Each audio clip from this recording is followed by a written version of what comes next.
U.S. Navy Landing Craft Air Cushion, LCAC, transport U.S. Marine Corp Marines and equipment to Coveñas, Colombia, during an amphibious landing exercise for UNITAS.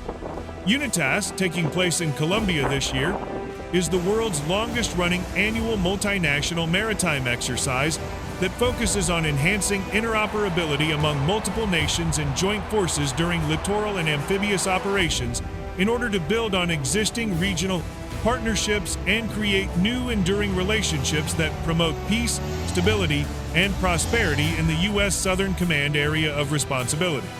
With the temperature rising to 93 degrees in Coveñas, Colombia, working long hours and adapting to a foreign country, CLB-8 Marines and sailors supported the service members participating. Your participation reaches beyond warfighting through enabling enhanced theater security cooperation and aiding in the advancement of multinational coalition operations, said Rear Admin James Aiken, the commander for U.S. Naval Forces Southern Command. Each of your units were key members of a combined fleet comprised of 26 warships, 25 fixed and rotary wing aircraft, and approximately 7,000 personnel from 20 partner nations. Marines and sailors landed in Coveñas, Colombia, where they conducted ship-to-shore maneuvers utilizing the U.S. Navy Landing Craft Air Cushion, LCAC. During the beach landing, Marines and sailors with CLB-8 unloaded all of the tactical vehicles and equipment needed to provide logistical support. In order to support motor transportation operators with CLB-8 supplied water, meals ready to eat, ammunition and transportation to Marines with Lima Company 3rd Battalion, 23rd Marine Regiment, Marine Corps Forces Reserve.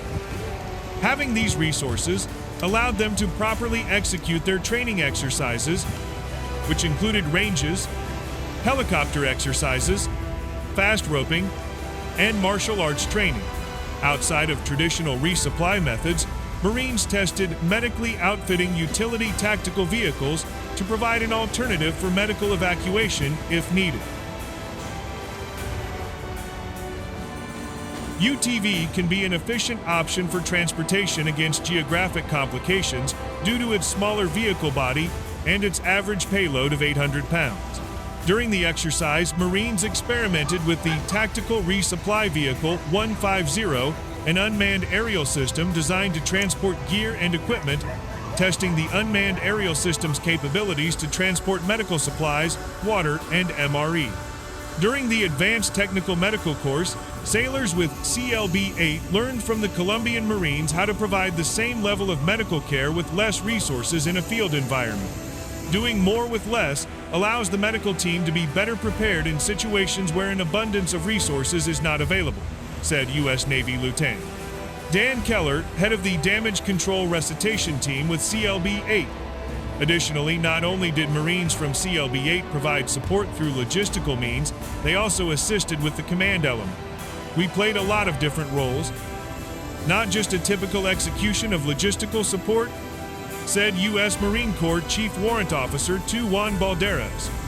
A supply operations officer with CLB-8, Marines were able to set up a landing force operations center aboard San Antonino-class amphibious transportation dock, USS New York LPD-21, which was the control center that oversaw the entire operation. The LFOC provided the Marines and sailors that got off ship in Coveñas important updates and information.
Give